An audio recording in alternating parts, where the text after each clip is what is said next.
If I know certainly that someone didn't do tartib, or he did something that breaks wudu in our school, he can pray behind a person.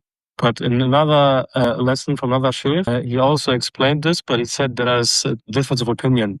So, but I didn't get to ask him what opinion is like the most, the mu'tamad. So, no. This is a good question. All right. So this issue of what if we differ in the furu', like we differ in a fiqhi position, and this is this type of khilaf is something that is a reasonable difference of opinion. And in my madhab, this person's wudu is invalid. In his madhab, like the Hanafi madhab, then it's valid. So am I going to not pray behind this person because his wudu is invalid in my madhab? This view is within the latecomers. It's not a view from Imam Shafi'i himself, but it is of the latecomers in the Shafi'i Madhhab, that they took this and they ran with it as the mu'tamad.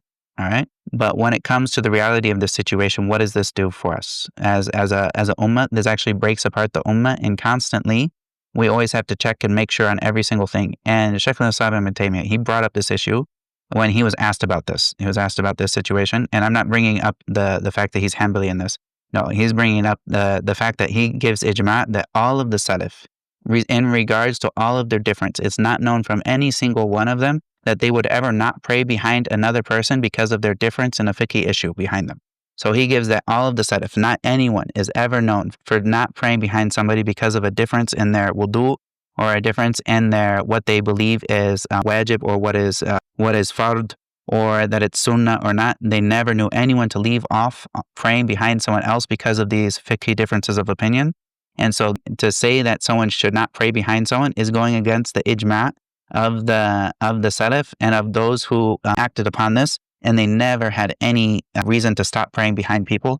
And on top of this, this is khilaf that is shar. This is the differing between people that ultimately leads people into division in an evil way. The deen doesn't come with this type of separation of people, especially when it comes to when we look at the Salaf. In spite of all of their differences, they all held these different opinions.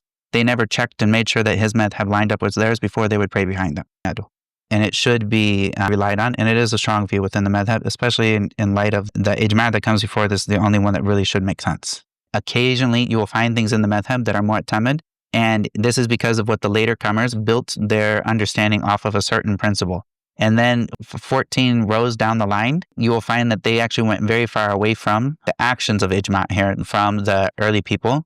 And it actually can create serious divisions where you have 4 different salawat around the Kaʿbah. And of course, alhamdulillah, that this type of bid'ah was erased, where people were so blind in their madhabs that they wouldn't pray behind a certain person because this person doesn't believe that this part is a rukn, and this person believes that it's not a sunnah.